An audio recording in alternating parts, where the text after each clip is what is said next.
You looking for the peace players again? I found the players, but now I can't find the org. Hey everyone, and welcome to episode 4 of the Matchfix. I'm Shok, portraying pieces of our precious playoffs, and I'm joined by the Twitter clown of LCO Town, emelg. Emelg, I am. Starting off stage 2 of the LCO, we had Peace coming up against Direwolves in a rousing first match to kick us off. Yeah, I mean, it was a 2-0, but they were close games, so all things considered, I was pretty happy for it. All memeing aside, it sucks, right? Like, I don't know what ESL was really supposed to do, but I actually think this is a pretty decent outcome because it means like the standings are sort of fixed. I guess the thing I hate the most about it is that like Cheon is now screwed over again. Like I think we literally said like last time that we were happy that at least Cheon was on a good team now, despite all the stuff that's happened to him. And I feel like he just got rolled again. So I don't know, but good news for you guys. The Matchfix has been printing a lot of money on YouTube. So the Matchfix Esports Club will be joining the LCO in Split 2, buying up the Peace spot, and we formally invite Cheon to join what I'm sure is a stacked roster. Yeah, I mean, it's got us on it, right? We can't lose. I'm not sure about us. Maybe me. But anyway, also I saw that LCO, they're selling the spot, I believe, and paying off the players. Like they haven't been paid. Outcome. Yeah, I like that too. And it was nice of them to kind of say in there as well that like if anyone needed travel back to their country, like that's nice. Because I wonder I'm sure they all what's the word? They relocated their whole lives to come here. It is a big job, and you do get those. But fortunately, Rise kind of helping them out. But okay, let's talk actual playoffs. First round was Mammoth versus PGG. Any thoughts on what was a quick 2-0?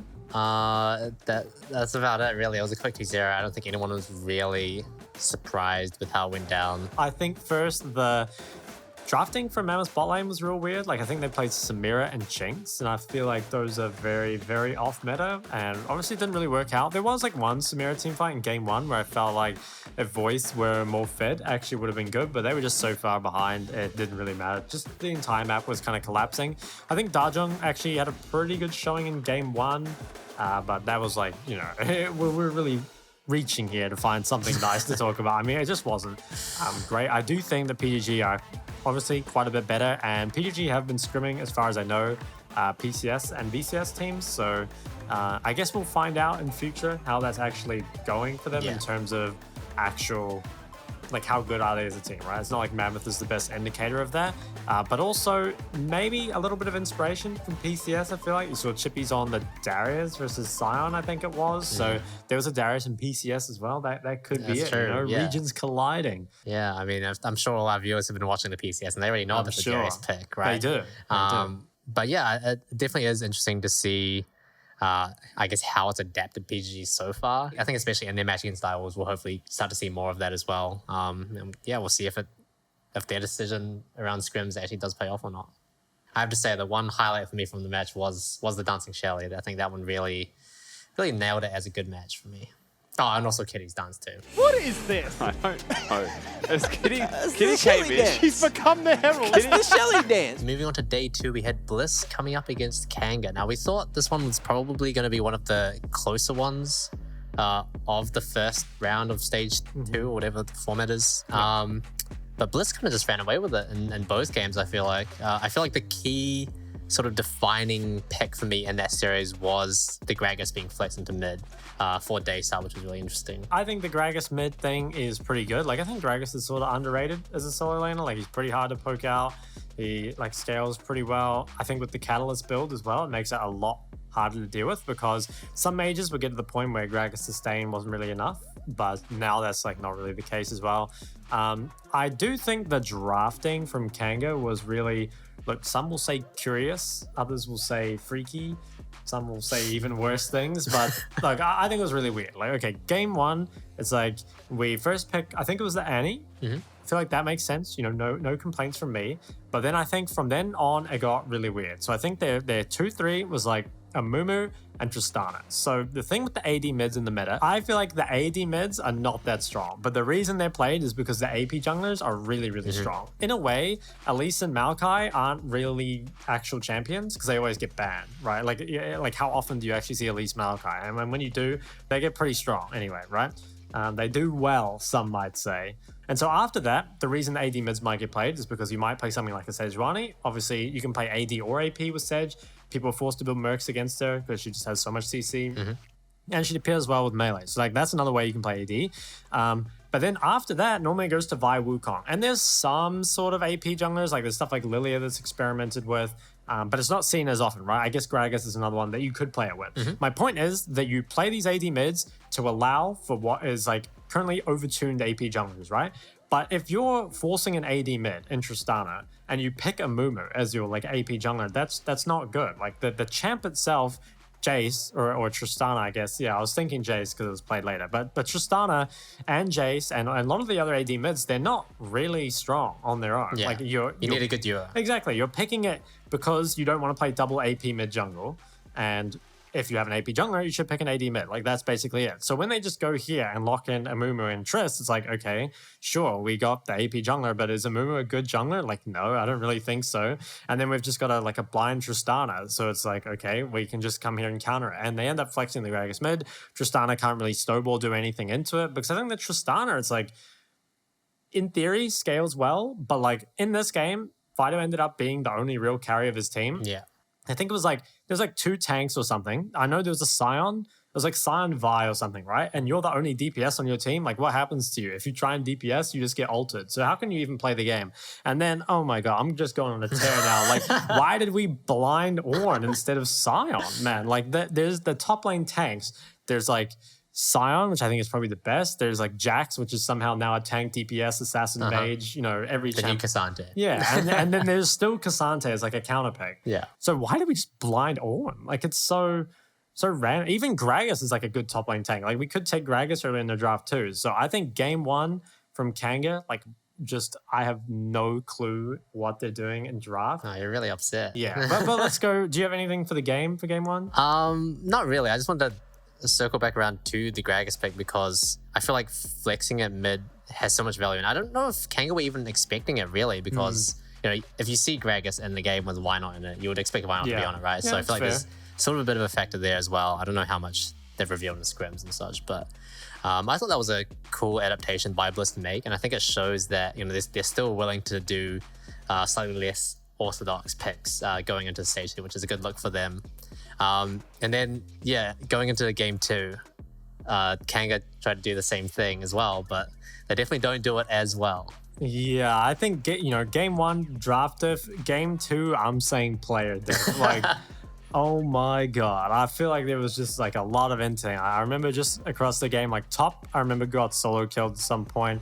I think Mayfan like really messed up. Like the bot lane, there was like a 2v2 and then there's like 3 people left on low HP and he like missed his Q flash or something and died there. I also think just the game plan was really all over the place. Like I actually think Fido and Gragas actually played like fine in my opinion, but I feel like Fido's the only guy on your team right now that's really carried you to wins, at least consistently. So I feel like having him on Gragas, which is like not a hard carry, it's more like a facilitator, its value is in the flex pick, it doesn't really work for them. So I think, yeah, game 2, I think just Kanga didn't really play as well as they should have. Maybe Fido needed to be on like a harder carry champion, but it's really tough, right? Like the reality is like Bliss is a better team and it showed. You know, you mentioned that Fido seems like he's the only guy that can carry on the team, but when you've got players like Blue and players like Hooper who you would expect, I feel like you would initially expect them to be the carriers, right? So I feel like your team is really not in a good spot if you're relying on Fido to carry. It's just, it feels a bit weird.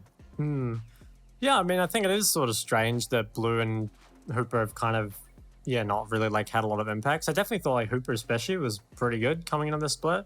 And Blue, I mean, you know, untested rookie, but, you know, plays a lot of carry champs and just didn't really have the impact. So it'll be kind of interesting to see if, you know, by split 2, maybe they're a strong team because I think that is a team that is kind of, I could expect them or even see them do a lot better. Right? I think when we did our power rankings at the start of the split, we had them at like 5th and 4th, right? I think I had them at 4th even, and they've ended up just kind of getting ratioed. So yeah, split 2 angle. The next match of day 2, though, that was a real roller coaster of emotions, and it all started with a bit of a teaser in Dante's pre-match interview. We're confident, we're thriving, we're a whole new team. Oh, well, how are you That's guys it. a whole new team? Yeah, what changed? Is it the hair? My My hair? Is My it the hair's the draft? Is exact it the same. hair? Is it the prep? Is it Coach Well, Osh? I guess you'll have to find out today, but it's a bit of everything. It's a bit of everything. Thanks for the insight, as always, Dante. So I think, all right, game one, I felt like I actually liked both teams' comps. Like I think there's quite a lot of stuff going here. No real problems with the draft, at least in my opinion. I think the gameplay though was really weird. So in my opinion, on the side of Ground Zero, you have this like really strong scaling comp, and you're up against a Pantheon. So whenever Pantheon's in the game, all you really need to do is just like not die. Yeah. Sort of like obviously Pantheon doesn't scale as awfully as he used to. Right, like I think the Ghost helps him play some of the later game team fights. I think if you build tank, like you still end up being reasonably useful. But it's definitely a champ that doesn't scale as well as like the Cassante, for example. Right, they're just not really in the same universe actually. So it was really weird to me how hard Ground Zero tried to contest early game. Like I think they were like at the first drag, for example, like Pantheon ults in and cleans up. And also it was weird that the way they were trying to punish Pantheon was by having Tron group at fights. Because normally that's not what you want to do. You want to like try punish in the lane that they're in, so that either if they go far away, like they lose stuff top, right? Or just by actually killing the lane with the global. Like you don't normally play on the side opposite to the global because that allows them to use their globals, right? Doesn't really make sense. And I felt like just pretty much the whole game, like Ground Zero, they kind of fought into Pantheon and there weren't trades going on the other side of the map. So they just had like this super scaling comp and they fell really far behind and just, yeah, ended up just losing fights over and over. And I think honestly, if you just like played to scale, you know, give over the first two dragons, like you're actually in a good spot. But I remember when they were contesting the third drag, they were already down like 4,000 gold. Yeah. So it felt like the game was just kind of GG from there. Yeah, did it kind of feel like for the majority of the early to mid game, they were kind of like pretty much playing to their lose condition, right? I was really impressed by the Pantheon from Biopan. I think it was a really, really creative pick and not one that we see very often. So definitely big props to him. But let's look at game two because that was a lot more interesting. Yeah, game two. So game two, I'm not sure how to feel about this. I think, okay, first thing I want to talk about is the Varus Zeri thing, because I think this is something we've seen in the PCS quite a lot, and I have some thoughts, feelings, and concerns about it. So I feel like Varus, when Zeri is open, is a massive bait. And the reason is that, like, okay, the problem is if you first pick Varus, like, sure, normally you get like this hard winning lane. That's kind of like the thing. You can go to the comment and stuff like that. The problem is when you play against Zeri with that new lifesteal build with the shield bow and what's it called? The BT, right? And overheal. You can't really play poke into this, right? So you don't get to use the comment in your matchup as well because you have to go lethal tempo or something and play on hit. Also, I feel like if the enemy team first picks Varus and you just lock in some tanks, which is what happens here, again, like, Varus is forced to go on hit. And I feel like on hit Varus is just worse at his job than Zeri, right? Like I feel like Zeri just out DPSs and has a much easier time. And you kind of give a somewhat free lane, or not free lane, but it's not as punishing as you need to be to shut down Zeri because Zeri's scaling is just absurd, right? So I really don't like the Varus early pick. And I think in general, I don't like the draft from Chiefs a whole lot just because it's not actually a bad draft. It's just, again, it's really the OCE thing, right? Of like pick high execution versus just pick like the team fight AoE sort of thing. Because it ended up a lot of the fights, right? You have like the Soraka that needs like a long fight of kiting back. We have like a Jace who needs to land poke beforehand. And we need to somehow get this like short range Varus to actually deal DPS. And I think if you look at some of the fights in counter autos, so hard. He just didn't get the chance, right? Like he really didn't. And so a lot of these fights, you know, you would look at the start of them and you see, okay, I think there was like one at Dragon in particular where Jace like poke misses to start with, and then like they kind of just get chased down, right? The Ari just like goes forward and charms, and then they just like team fight them, right? I think Ground Zero, they just pick the classic OCE comp and kind of run over them with it. So yeah, I really think that Zeri is just absurdly broken.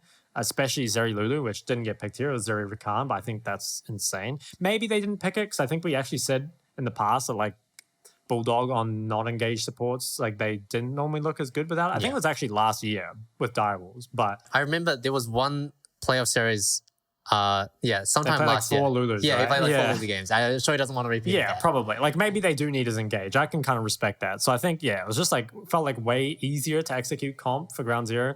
Chiefs, I think it was like high execution. They didn't quite execute. I also think Ari is like, I hate that champ. Like it's actually like good, but I feel like it's the perfect pick if you're like worse than the enemy mid and don't want to get exposed. Like you pick Ari, man, because that champ is like a million dashes. It has sustain, self peel, and I think I'm not saying Emphas actually played bad, but I think everyone knows Emphas isn't as good as Kizay, right? That's not even really a knock on Emphas. It's just Kizay is probably the best or like second best mid, right? So that sort of makes sense. And I think they neutralized in the places they needed to. They picked a good AoE comp and just kind of won off the back of it. Tell me about game 3. Oh, game 3. Game 3. Wow. Do we even talk about the draft? I guess we talk about the draft. Yeah, I mean, that's the only thing we really got to go on. So I guess for the people that aren't aware, basically Dante's PC exploded or something like graphics card. Surprise twist. And they were forced to FF the game. And that sucks a lot, It's right? really like, bad. Yeah, there's this kind of no way of saying that's good. I guess like maybe they could have, like if they walk into game 3 and just get destroyed in 20 minutes, potentially they save themselves the embarrassment, you know? It's Schrodinger's game. You know? Yeah, it's actually true.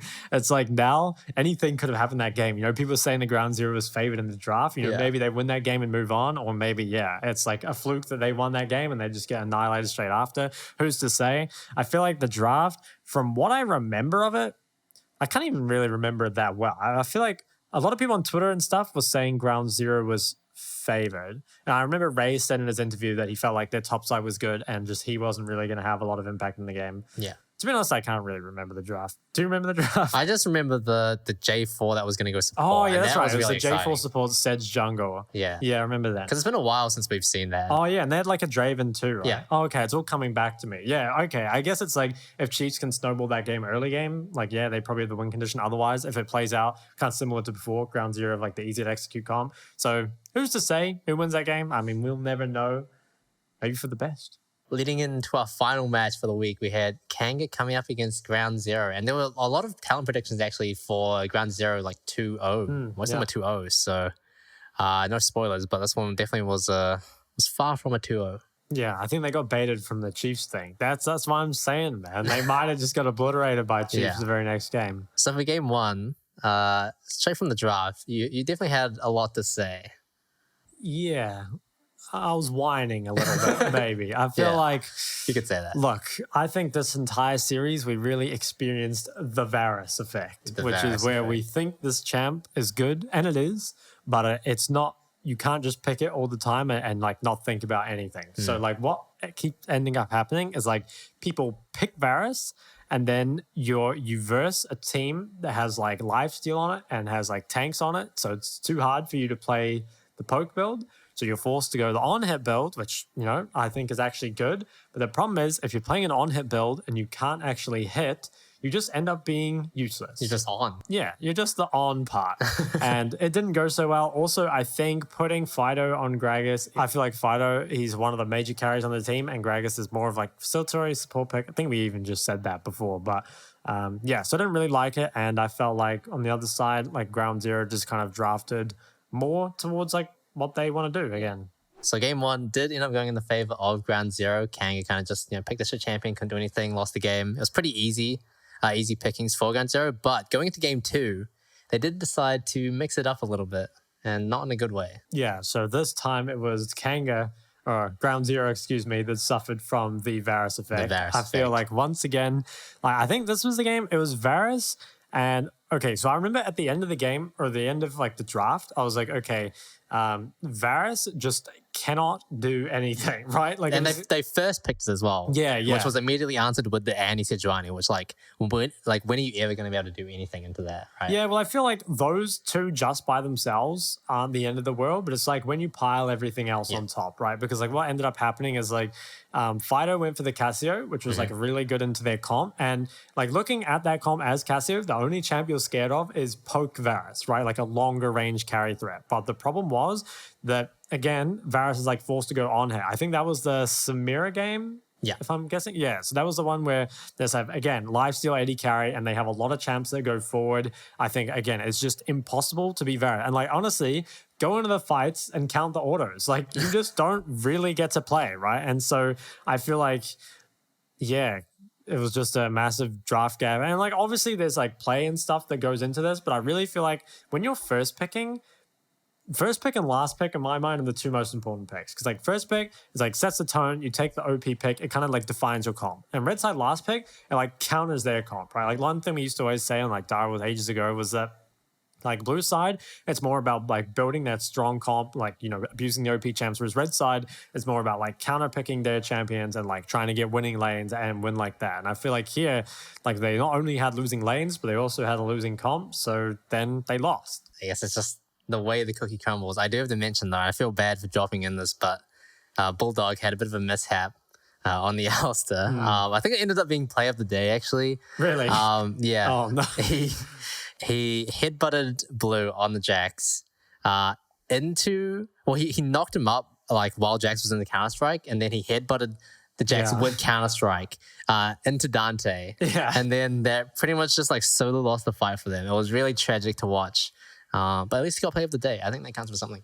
That's kind of mean, man. Why would they make that play of the That's pretty day? fucked up. Especially because, you know, they lost, right? So yeah, they've had a really rough go of things. And that rough go of things continued into game 3 because ultimately they just couldn't find what they wanted in the draft again. Yeah, I'd say game 3 wasn't like as big a draft gap. Like I definitely think that was a bit more playable. I think that it was just kind of like weird though. Like I felt like they kind of did it to themselves. So they take the Sedge very early. I believe it was like Sedge Annie 1-2, and I think that's fine. Like 2 power picks. The thing with Sedge though is that like Sedge on her own is strong, but it's not like OP, right? Yeah. And the things that make Sedge OP are either you play like a heavy DPS comp and you play behind your really tanky Sedge, or you play a bunch of melees and you're like really good at skirmishing. And I feel like here they didn't really commit to either. So this was the game where Fiora was first picked, right?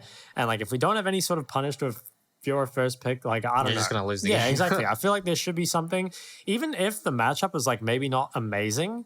I feel like just taking something that works well with Sedge, like something we've seen in the PCS time and time again, is Fiora picked into Jax. But I think we've also seen Jax picked into Fiora, especially with Sejuani. And I think that it was real weird to me that Sedge ended up being played with, I think it was like Gnar, Victor, and Ezreal. So it's like you don't have melees and you also don't have like an insane backline DPS. Like you have Victor, but you don't have Victor plus, say, Xayah or Victor plus Jinx even, you know, like off meta. But something, right, that's going to allow you just for the perfect front to back. Instead, it felt like what we have is like we have just a losing top matchup, or like, I'm not sure if it's meant to go like that, but it ended up losing. We have like a mid matchup that's winning, but Victor into Jarvan is sort of difficult. And then we have like a bot matchup, which again, perhaps should be winning because it's like double, like Ezreal, Annie. Like I feel like these are 2 champs that normally win lane, but I don't think you really win lane into Aphelios, Lulu, or whatever it was? Like, I don't know. It feels like you can't. Feels like it goes even like 99% of the time. So it's like, where are you going to win? You kind of have to win. It feels like it has to be a Victor 1v9. And also it's like sort of difficult to be Victor in this game, I feel like. Or maybe just the Jarvan. Maybe the rest of it is fine. But either way, like the Aphelios got really fed. They got outscaled. And it felt like, not that it was only a draft difference, or like, yeah, it wasn't just draft, but draft definitely made things hard for them. It does feel like they relying solely on the Victor is not really going to get you anywhere, especially with the Jarvan, right? It just makes it that much harder for him to play. It feels like round 0 needed to go for like just like one extra element, right? Because you have losing or like probably even top, probably even bot, and you're getting outscaled. So you need like something to sort of push one of those lanes in your favor. But yeah, they do just get outscaled. Hooper goes crazy on the Aphelios. I think he like ended the game deathless. Yeah, it was like 7-0, 8-0. He was popping off. Glad he got a good game. I'm happy. He did seem a lot happier in the post-game interview. So good for him. That warmed my heart a little bit. But definitely sucks for Ground Zero to be the first non-cringe team eliminated. Yeah. So with all that said and done, after our first week in Stage 2, we've got our top 6 teams now. And, you know, we've got some banger matches coming up, especially on the Monday in the upper bracket for round 2 in Group A. Direwolves versus PGG. It's a big one, and it's hard to predict it, I feel like. Yeah, in my mind, that's the closest one, and I pretty much have no idea what to predict for it. The problem is, it's been so long since we've seen Direwolves play, right? And also, in a way, so long since we've seen PGG play, because PGG's only played against Mammoth. Direwolves hasn't played against anyone in the last 3 weeks? So how are we meant to know like what the teams are? We just have no clue. And we've only seen one single round robin from each of the teams as well. There's really not much much to go on. I guess if you predict it based off like what we've seen previously, purely results, you just predict like Direwolves 2-1 just because like the teams seem kind of close. Yeah. Direwolves had a better regular season record, but I really feel like anything we predict here is kind of pointless. Yeah. I guess like, okay, let's talk about actual win conditions. I feel that like, I think a lot of it does rest on bot lane. I feel like both bot lane, well, Violet definitely likes to play aggressive, right? And so does Appy. And I feel like when that has been punished, they have fallen pretty behind, and it definitely like takes away a lot of PGG's win con. And I think also Violet a lot of the time ends up as that kind of like safety net, you know, of PGG. The rest of them, if they make mistakes, they've always got that to come back on. That being said, you know, the rest of the roster is strong too. I think mid lane will be interesting as well, because I think neither mid laner is really the focus of their team. But I would be interested to see if Direwolves attack Dongy's champion pool at all, because it's definitely been like not meta. I'm not even sure. I was saying it was an issue before, but honestly don't think it's really an issue until it gets exploited. And I feel like it hasn't really been exploited. Okay. So like potentially it's not a problem at all. And then top lane, I guess as well. Like I feel like Zoranus has been performing pretty well top, same with Chippy. So yeah, I don't know. I feel like it's a cop-out not to give a score to this. So I guess I'll just predict DW 2-1 based off what we've seen. But like, it's the most useless prediction ever. Yeah, especially since it's like a best of 3 and a best of 5, so there's even sort of like even more room for variance. I'll just say this is so lame. I'll just say Direwolves 2-0 because I want to be different. Oh, okay. I thought you were going to go the other way and like cover our bases. Oh, you know? that would be smart. You do that. 2-1 BGG, right? I do think that in the few games that we've seen so far, Direwolves have generally been more stable than PGG. So you would hope that in a best of 3, that stability would bring them that third game. Maybe. I think there is an argument that PGG probably had better practice than Direwolves during these past few weeks. And we were always saying that PGG was like a scaling team, right? Let's move on to Chiefs versus Blitz, which is the upper bracket round 2. I don't even know what to call it. Semi-final, I guess, for Group B. And that's was a bit of an interesting one. Chiefs looked a little bit slippery against their game against Ground Zero, but obviously without that third game in that best of 3, it's hard to tell whether that really was a one-off or not. But I don't know. I feel like regardless, it's still not a good look to drop a game to one of the lower ranked teams in the league. I don't know. I feel like that was Chiefs just messing around. You know, this time they're not going to pick any more loser champs. They're just going to pick Zeri, Lulu every single game, and they will not lose a game to Chiefs. So you're saying 2-0. I think it'll be a Chiefs 2-0. I think that if Bliss win, most likely would come from mid lane, and I think it's not super unlikely versus Kize, because Kize, while he's good, he also does a lot of inting. So there's like potential, right? Even against weaker mid laners, he tends to just give a few deaths here and there, kind of like Caps, you know? Yeah. Just like gives a few here for good measure, just to make it fun. Right. But I think that overall, like Chiefs are just like way more solid, and I'm also like not super confident in the way Bliss have been winning games. I will say actually that I felt like versus Kanga, I think Bliss actually had a pretty good grasp on drafting, and I think that's kind of important, right? Like the fact they can flex the Gragas, and that's like fine for their team. I can't even remember specifically what I felt was good. I just remember watching that initial series and being like, okay, like Bliss don't seem like drafting's a huge issue for, and that's something that's plagued a lot of teams so far. So that might give them an advantage, but Chiefs 2-0, call it a day. Yeah, I mean, when I was looking at this matchup, like initially, I was really inclined to say Chiefs 2-1 Bliss, just because Bliss, they've shown they can pull out some weird shit in draft, and I feel like they would likely have something in their pocket, right? But Chiefs as well, like they're not as, I guess, sort of like stock standard as I was originally expecting, especially with, you know, Bipanther on the Pantheon. I thought was like something I wouldn't have even thought of in like a million years. So I think that does show to me that they still have some room for draft flexibility and not afraid to use it, which I think will be especially valuable to try and match up against Bliss in draft. So Chiefs 2-0. Wow, just copies my prediction. Wow. We also have these lower bracket rounds to think about as well. So the loser of PGG versus Direwolves coming up against Mammoth. For me, it's just a 2-0. Like Mammoth look like probably the weakest team, right? Yeah. Direwolves and PGG are both teams that you could potentially send to the PCS playoffs, right? And I feel like Mammoth, you know, while potentially a team that can contest mid-tier teams, these aren't mid-tier teams. Yeah. So I don't think they can win. Yeah. 2-0. 2-0. And then our last one, right, that'll be, so we're expecting Team Bliss versus Kanga, I guess. So this is it's a rematch. It is a rematch. Right? Yeah. And Kanga got dumpstered last They time. did. But I think the Kanga we saw on day 3 of, I guess, last week was a very different Kanga that played against Bliss initially. So... Yeah. I think that potentially if they learn from the games they played in terms of like, drafting what works for them and not falling victim to Varus. the Varus effect, or at least if you pick Varus, do so at the right time. Pick Seri Lolo. Yeah, I mean, I think that they have a chance to win. I think you kind of have to give it to Bliss, but last time it was a 2-0, I believe. This time I'll predict Bliss 2-1. Oh, okay. I'm going to predict Bliss 2-0 Kanga. I feel like they've had a pretty good record. Admittedly, they haven't looked so great in some of the games and they are still kind of inconsistent, but I think that their creativity in draft is still something that you kind of have to appreciate. And I think ultimately they're gonna find something that that you won't have thought of and that will work really well for them. They are going to find something, emelg, and that will be elimination from the LCO playoffs. Okay. Sorry.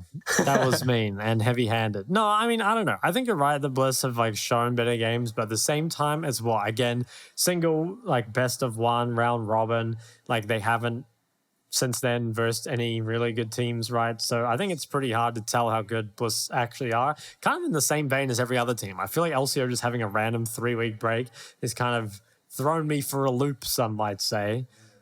Also, I don't know if any new champ, is ASOL enabled next week? Do we know? I'm assuming not. Yeah.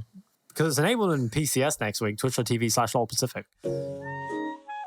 Well, Shok, it's LCO Moments time again. I wouldn't have it any other way, emelg.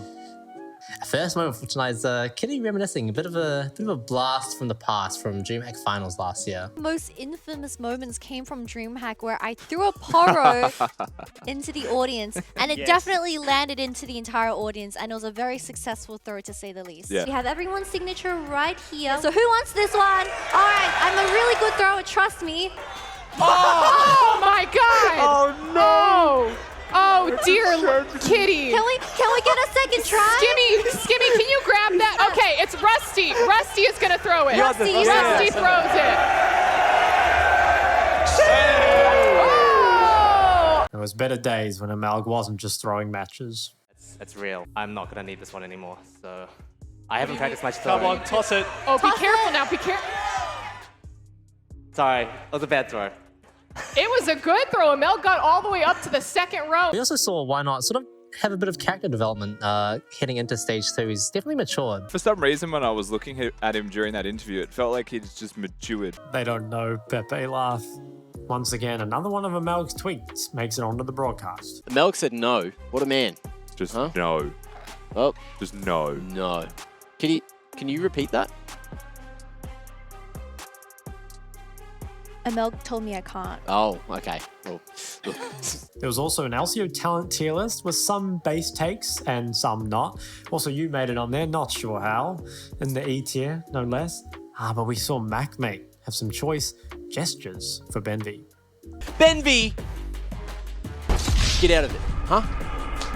Put me from A tier to B tier? What is this, huh? I thought we were bros. I thought we were mates. That was quite literally magic. Magic Mac. Yep. Magic Mike meets Mac? Is it a crossover we deserve? I've been hitting the gym. Maybe that's a segment Do I for move on? DreamHack. Huh? Yeah, I don't know. Mac just... Oh, the halftime show. Magic Mac. Is that what I thought? Magic Mac at DreamHack. Oh The LCO halftime show performed by MacMate himself? Oh my god, the potential. By the way, I'm going to figure out where these buttons go. I think I speak for everyone when I say we'll all be disappointed if there's no Magic Mac at DreamHack. Yeah, it was actually so inspiring to me seeing him perform on stage that I actually thought of a little bit of a haiku. Each button undone makes the LCO more fun. Magic Mac, the one. I'm touched. Who sent him in? Coach Ash. Oh, what's this one called? Gentleman Cho'Gath, and this, in terms of voice lines, probably the best skin in the game. Now, listen, all you LCO viewers, I've got a bone to pick with Coach Arsh, who not only submitted a Cho'Gath quote with an extra word in it, but also misspelt wine. So, you know, I think excellent choice of skin. You know, got some iconic quotes like "Up you go," you know, lots of good ones. But I think I'd just like you to work on the accuracy more than anything. Can you do the cheese and wine line? Would you like some cheese with your wine? Would you like some cheese with your wine? Is some wine with my cheese? Ah, no. Oh, fuck, no. Ah.